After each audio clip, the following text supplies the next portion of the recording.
الشيطان الرجيم بسم الله الرحمن الرحيم إن الله وملائكته يصلون على النبي يا أيها الذين آمنوا صلوا عليه وسلموا تسليما اللهم صل على محمد وآل محمد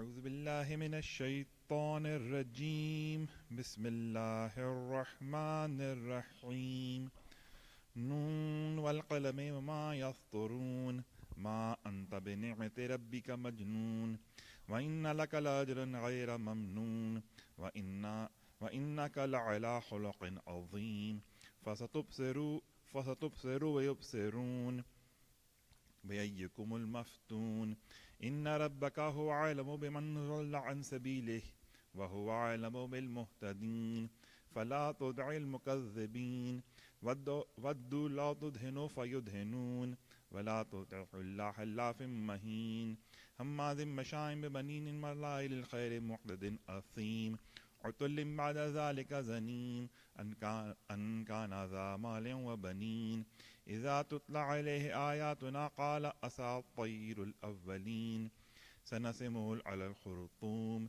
إنا بلوناهم كما بلونا أصحاب الجنة إذ أقسموا ليصرمنها مصبحين ولا يستثنون فطاف عليها طائف من ربك وهم نائمون فأصبحت كالصريم فتنادوا مصبحين أن اغدوا على حرثكم إن كنتم صارمين فانطلقوا وهم يتخافتون ألا يدخلنها اليوم عليكم مسكينا وغدوا على حرد قادرين فلما رأوها قالوا إنا لضالون بل نحن محرومون قال أوسطهم ألم أقل لكم لولا تسبحون قالوا سبحان ربنا إنا كنا ظالمين فأقبل بعضهم على بعض يتلاومون قالوا يا ويلنا إنا كنا طاغين عسى ربنا أن يبدلنا خيرا منها إنا إلى ربنا راغبون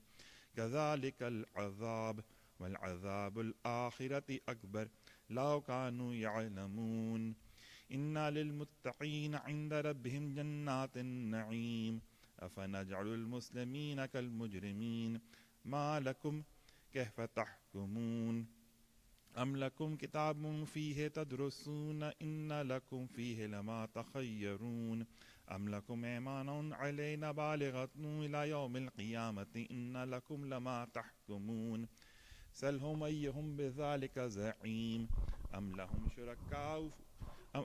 لهم شركاء فليأتوا بشركائهم إن كانوا صادقين يوم يكشف عن ساق ويدعون إلى السجود فلا يستطيعون خاشية أبصارهم ترهقهم ذلة وقد كانوا يدعون إلى السجود وهم سالمون فذرني ومن يكذب بهذا الحديث سنستدرجهم من حيث لا يعلمون وأملي لهم إن كيدي متين أم تسألهم أجرا فهم من مغرم مثقلون أم عندهم الغيب فهم يكتبون فاصبر لحكم ربك ولا تكن كصاحب الحوت إذ نادى هو مكظوم لولا أن تداركه نعمة من ربه لنبذ بالعراء وهو مذموم فاتبعه ربه فجعله من الصالحين وإن يكاد الذين كفروا ليزلقونك بأبصارهم لما سمعوا الذكر ويقولون إنه لمجنون وما هو إلا ذكر للعالمين محمد وآل محمد صلوات اللهم صل محمد وآل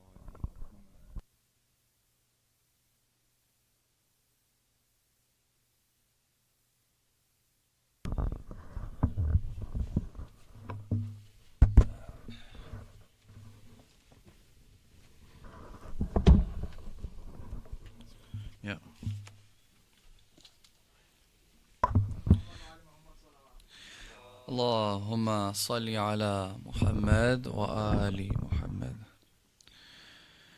أعوذ بالله من الشيطان الرجيم. بسم الله الرحمن الرحيم. الحمد والثناء لله رب العالمين باره الخلائق أجمعين الذي لا يبلغ مدحته القائلون ولا يحصي نعماءه العادون ولا يؤدي حقه المجتهدون ثم الصلاة والسلام على سيدنا ونبينا محمد وآله الطاهرين اللهم صل على محمد وآل محمد أما بعد فقد قال الله تعالى في كتابه المجيد وقوله الحق بسم الله الرحمن الرحيم يا أيها الذين آمنوا اتقوا الله ولتنظر نفس ما قدمت لغد واتقوا الله إن الله خبير بما تعملون صلوا على محمد وآل محمد صل على محمد وآل محمد. Assalamu alaikum, dear brothers and sisters. First and foremost, thank you for having me here in the town or city, Milton ki, I don't know, town of Milton, in the town of Milton. This is the first time I'm lecturing in any center in Milton. So thank you for inviting me, and alhamdulillah I was able to make it today. Inshallah, as we are wrapping up the month of Ramadan, I wanted to talk about two ayat from Surah Al-Hashr. Inshallah, today and tomorrow. And Surah Al-Hashr is Surah number 59. And today I will talk about verse 18. And tomorrow I will talk about verse 19, inshallah. This surah, the last page of this surah is very important. This last page of the surah. Many scholars and ulama have said that it is one of the most powerful ayat in the Quran, because it mentions the different asma ul-husna, asma of Allah subhanahu wa ta'ala. The surah was revealed, so the first section of the surah is to do with a tribe called Banu Nadir, Jewish tribe called Banu Nadir, who were exiled from the city of Medina because they broke one of the treaties with the Muslims. The second part of this surah has to do with the munafiqeen. And then the third part is what I just recited, Ya ayyuhalladhina amanu. So the third part, it is talking to the mu'mineen, to the believers. This ayah number 18 says, Ya ayyuhalladhina amanu, O you who believe, have taqwa of Allah subhanahu wa ta'ala. وَلْتَنْظُرْ نَفْسٌ مَا قَدَّمَتْ لِغَدْ. And every soul, every individual, every person should look into what they are sending forward for tomorrow. And then it says again, وَاتَّقُوا اللَّهِ. Okay? So there are three commands, three amr being given in one ayah. وَاتَّقُوا اللَّهِ, have taqwa, look into what you are sending for tomorrow, and then have taqwa again. So let's break this down, these three commands. What does it mean to have taqwa? Basic definition of taqwa. The very basic definition of taqwa is to do the wajibat and do tark of muharramat. Basic. No complication, no complex philosophy, nothing. Do the wajibat, don't do the haram. So this command makes sense. Allah says to the mu'mineen, have taqwa, have taqwa, meaning do your obligations and don't engage in the indecent haram acts. Alright. Actually, there is nothing else for me to add in this discussion about this command. It's that simple. But the next command says, وَلْتَنْظُرْ نَفْسٌ مَا قَدَّمَتْ لِغَدْ. So after I have done my taqwa, after I have done my wajibat and I am not doing my muharramat, Allah is saying to look into what I will be sending for my akhirat. Tomorrow means Day of Judgment, obviously. So what does this mean? Look into what? I have already done my wajibat. I have already stayed away from the haram. So why is Allah telling me to look into what I am sending tomorrow? Why is He asking me to look into the things which I am already doing, the basic requirements? So the mufassirin over here, they try to analyze. okay, what does this ayah over here mean? They say that, look, when you, for example, give a test in the school, okay, if you give a test in a school, multiple choice or short answers, questions, whatever, teacher will tell you, boys and girls, make sure you read the question before you answer. And usually, they teach you techniques, answer the questions that are easier first, then do the hard questions. Okay. So the instruction has been given. Go and do the test, make sure you read the question. So now the students will finish the test. Me personally, I was one of those students who loved to finish the test as fast as I can. And I had this competition in my mind. I don't know who I was competing with, but maybe it was with my own ego. I would love to finish my test ASAP. And I always mentioned this story once at York University where I studied. So the test exams used to happen in this big, massive gym. I forgot what that place was called even. Rexall Center or something? Tate Center, right? Big, massive gym, hundreds and hundreds of students. And I remember I walked out of one exam, which was scheduled for 3 hours. I walked out in 30 minutes. And just me getting up in those 500 kids, it was just, I was like, I'm so cool. Okay? So I used to love finishing tests very quickly. But sometimes when I would get the test results back, so the teachers would tell us, usually in elementary school, that, okay, boys and girls, make sure once you have done the test, review your test. Okay?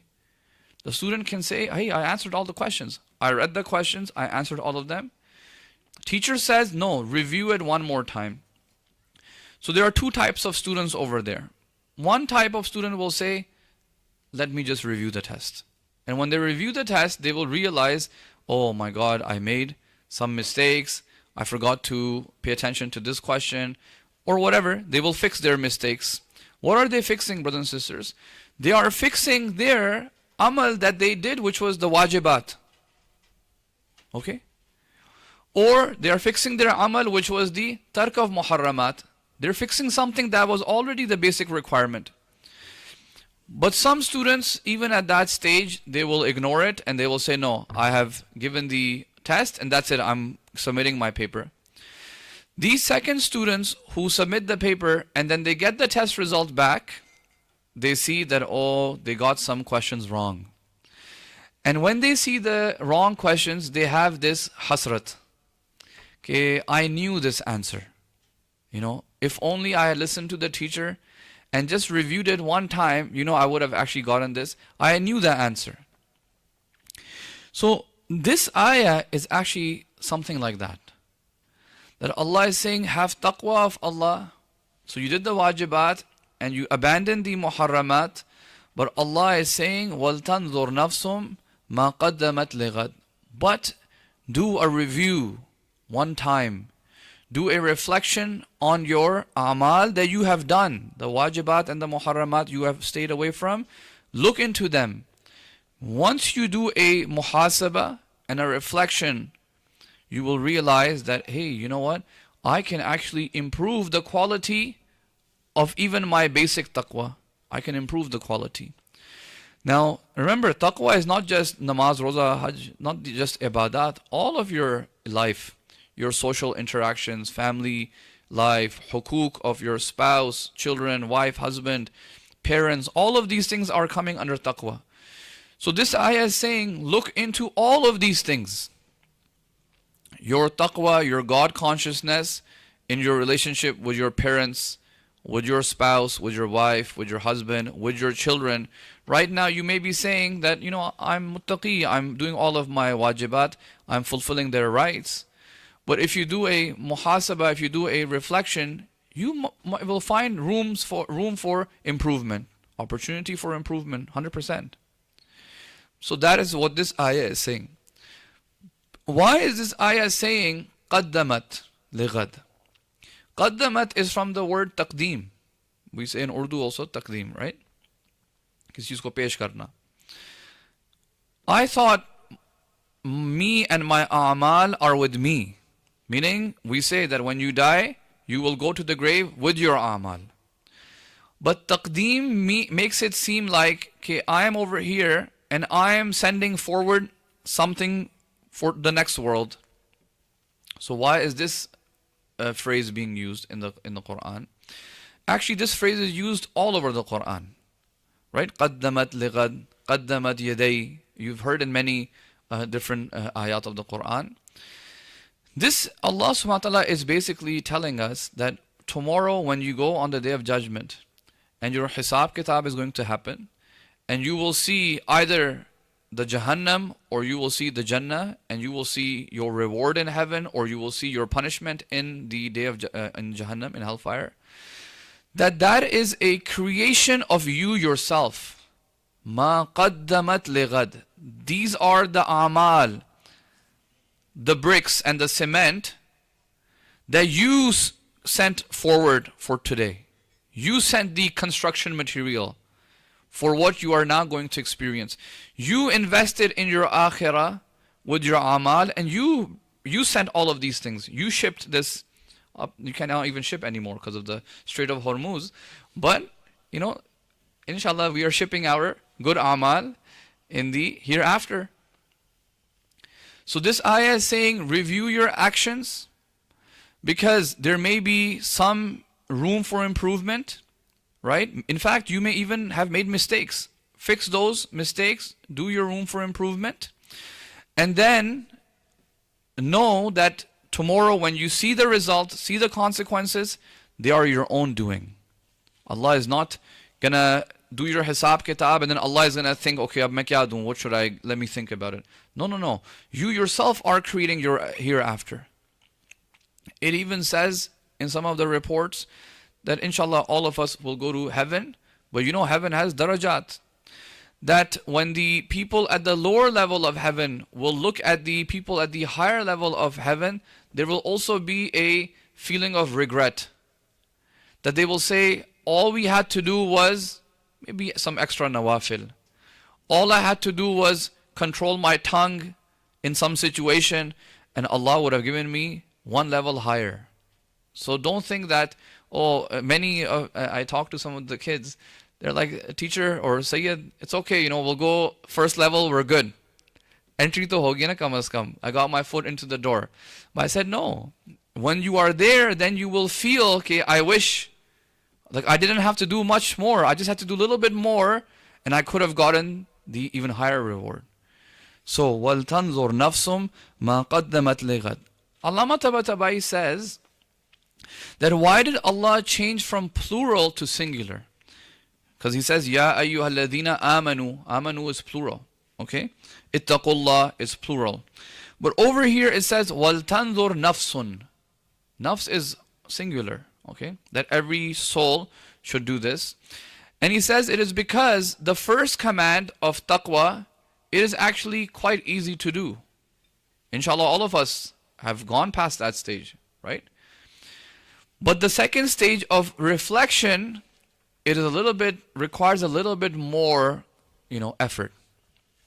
Who has energy to do muhasabah? Who has energy to reflect on the entire day that we spent today? Right? By the time we go home, we're exhausted, we go to sleep. So actually, the special people are able to do this muhasabah. But it is a requirement as per this ayah of the Quran that you are supposed to do a muhasabah. Okay.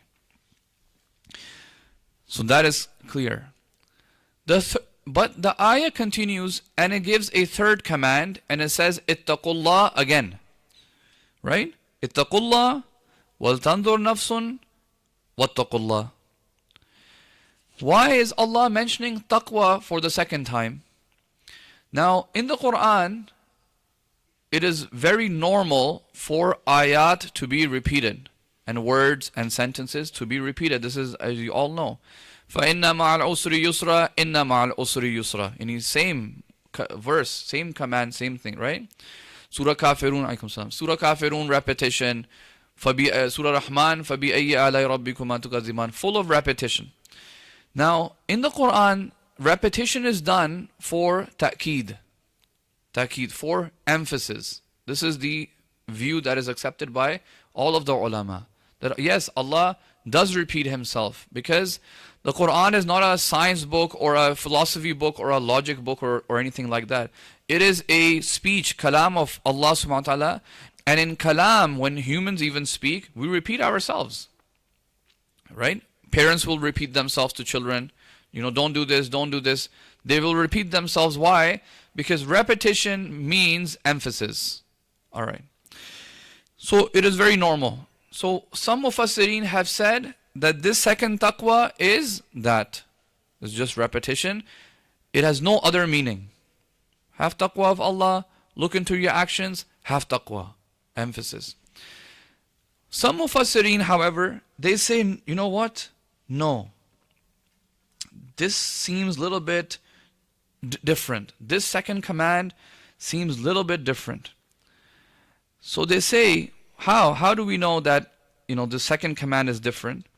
They say, look, there are two types of ayat in the Quran where ittaqullah is mentioned. Some ayat begin with ittaqullah. Okay? For example, ittaqullah wa'alamu anna Allah ma'al muttaqin. Ya ayyuhan nas ittaqu rabbakum alladhi khalaqakum min nafsin wahida. Ya ayyuhal ladhina amanu ittaqullah wa qulu qawlan sadida. So many ayat. Ya ayyuhan nas, ya ayyuhal ladhina amanu, ya ayyuhal whoever. Ittaqullah, have taqwa of Allah and do this. Okay? But there are also ayat where Allah is mentioning something first and then He says taqwa, wattaqullah. For example, Ya ayyuhalladhina amanu la tuqaddimu bayna yaday Allahi wa rasulihi wattaqullah.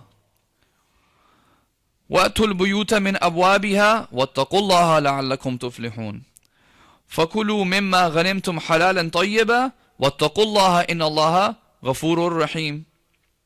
Right? So you notice there are two patterns. One begins with taqwa, one ends with taqwa. This ayah of the Quran uses both of these styles. There is taqwa in the beginning, and then there's a general command for something, and then there's a second command for taqwa that is coming after the previous topic, which is wal tanzur nafsun. So Allama Tabatabai, he says, because this second taqwa is coming after a previous sentence, therefore this cannot be emphasis. That this actually means something else. This taqwa means something else.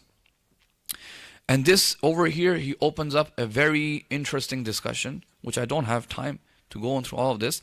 Actually, I did this lecture series in 10 lectures in the first 15 days. I'm summarizing in 30 minutes. He says that, okay, so you did the wajibat, you stayed away from the muharramat, then you reviewed your amal. Now, when you review your amal, what happens to your capacity, right? Your spiritual capacity now increases, doesn't it? Okay. If your spiritual capacity increases, Allama says, your level of taqwa will also increase. Okay. Guys, what does it mean to have higher level of taqwa? Have you ever thought of that? Taqwa, I said, do wajib, don't do haram. So what does it mean, higher level of taqwa? Higher level of taqwa, what does it mean? If all of us are doing the wajibat and not doing the haram, then should be one level of taqwa, that's it. This ayah proves that there's a higher level. And they say, Allama says, that actually the level of taqwa doesn't have to do with the taqwa. It actually has to do with you and who you are. Okay? Let me give example. Maybe some of you have been to villages, like a proper gaon. I have been as well, many times. When you go to a proper village, I've been in Pakistan, in Iran, you notice that their urf is different. The way they use the washroom, the way they eat food, their home structure is different. The way they speak is different. Their clothing is, many things are different. Okay? But you are from the city, so you go there, And actually, when you are in the village, you have to adopt to them, right? Sometimes your city culture will not work. They will find you really strange. So imagine you spend some time in the village, you adopt their urf. Now you come back to your village, you come back to your city. And now imagine you eat and you drink and you talk and you dress and you go to the washroom in the city like the people of the village. Have you done anything haram? No, there's nothing haram. But what will society say to you? Society will say, it is not in your sha'an, in your dignity, in your status to behave this way. Because you are from the city. And the city has a different set of code and conduct, different code of ethics, different expectations. So you notice, nothing about haram, halal, wajib, nothing. It is the standard that you hold yourself accountable to. So Allama will say that actually this second taqwa this is what Allah subhanahu wa ta'ala is saying. That once you are doing your muhasabah, your level is now increasing. So you are now beyond haram and wajibat. You now have to look into the mustahabbat and the makruhat and even the mubahat. And you have to gauge whether you are at the level where you can engage in makruh things or no. Or whether you can stop doing mustahabbat or no. Or if you are at a very high level, even doing excessive mubah things. For some people, even doing excessive mubah can become a haram for them. Right? We say prophets did tarki awla. What tarki awla is not nothing haram. They didn't do anything haram. There was no sin. But we say that the level that they were at, it was not expected. But there was no sin. They did not disobey Allah. There was no isyan, nothing, no gунah registered for them. But yet they will say, as Prophet Adam says, ظَلَمْتُ نَفْسِي. What ظَلَمْتُ? You did not do, O Prophet Adam, you didn't do any dhulm.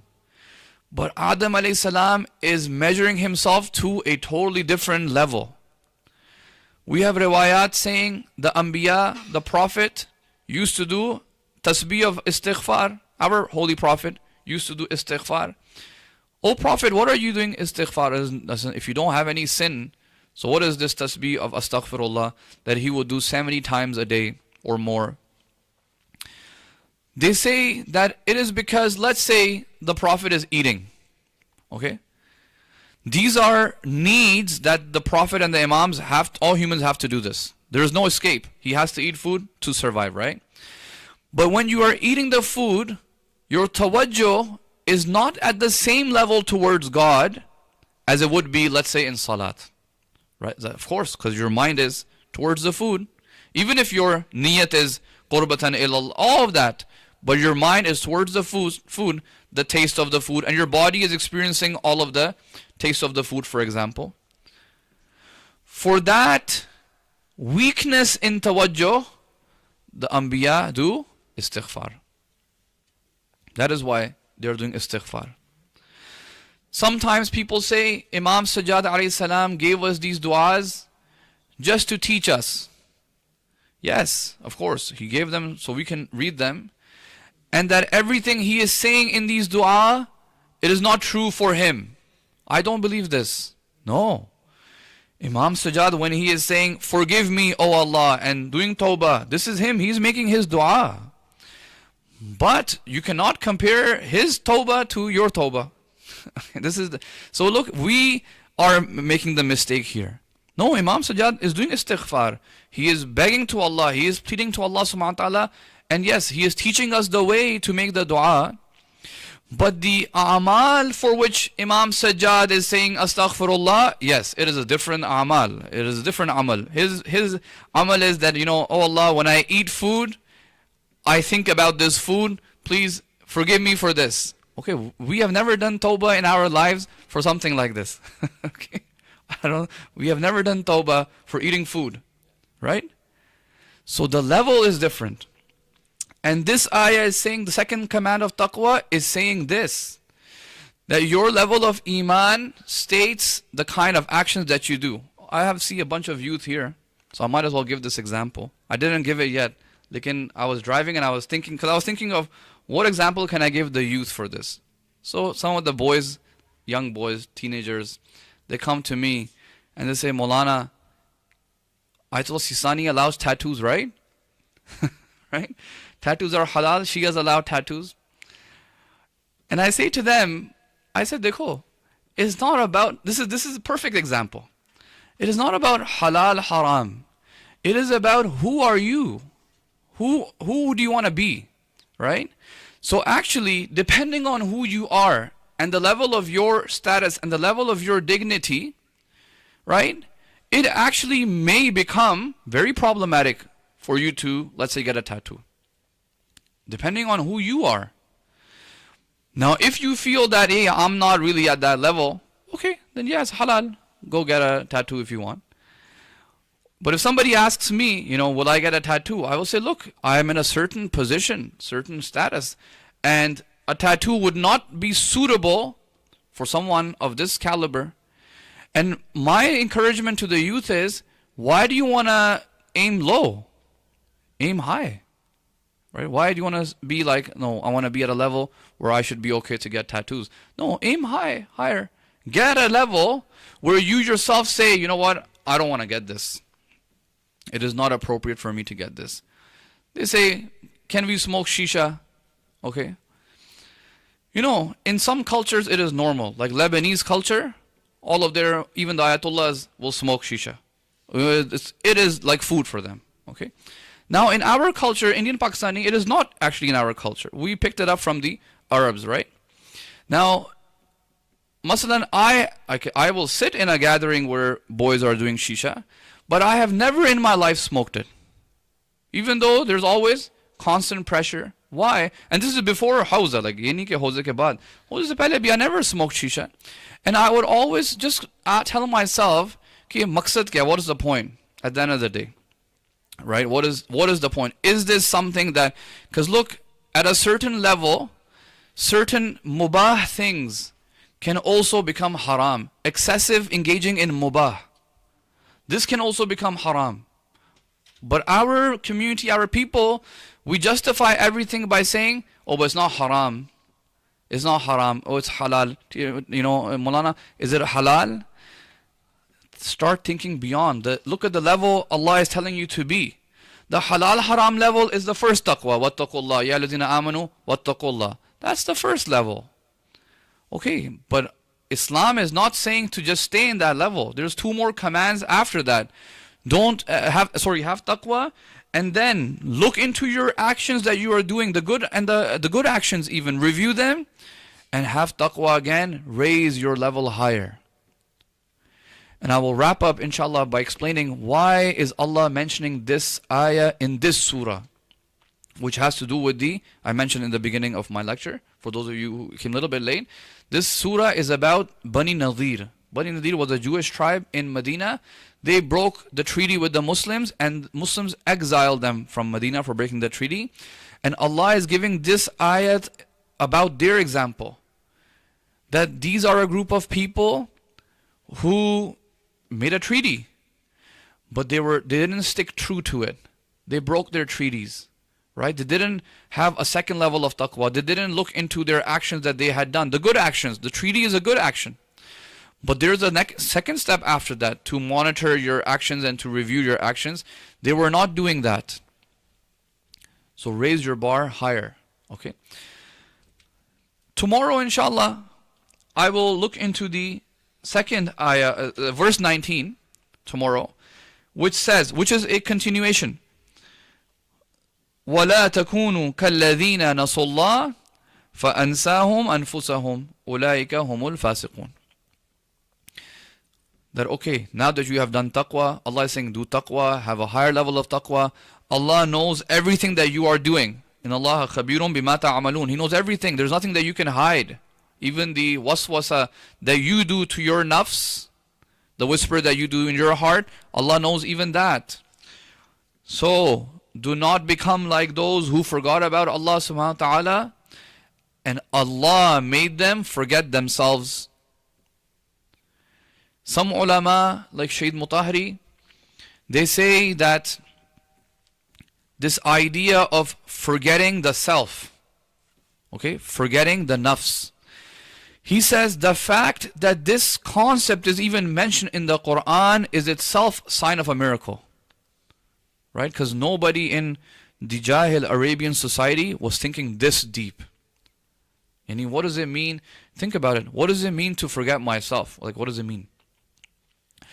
Do not become like those who forget about God, because He will make you forget yourself. Tomorrow, inshallah, we will try to figure out how can a Muslim forget about God? Because remember, these ayat are about Ya ayyuhalladhina amanu. How can the mu'min forget about God? What does it even mean to forget? Forgetting means that, let's say I memorized somebody's phone number. The elders over here, you remember those days. We used to memorize all the phone books, phone numbers of everybody. We knew them by heart, right? Ab to wife ka bhi number mujhe yaad nahi hota. To us zamane mein, we would memorize the phone numbers. These kids don't know. But forgetting means that I had a phone number in my mind and now the number is gone. That's what it means to forget. So how can a mu'min forget Allah? But this is saying, don't forget Allah. Don't become like those who forgot about Allah.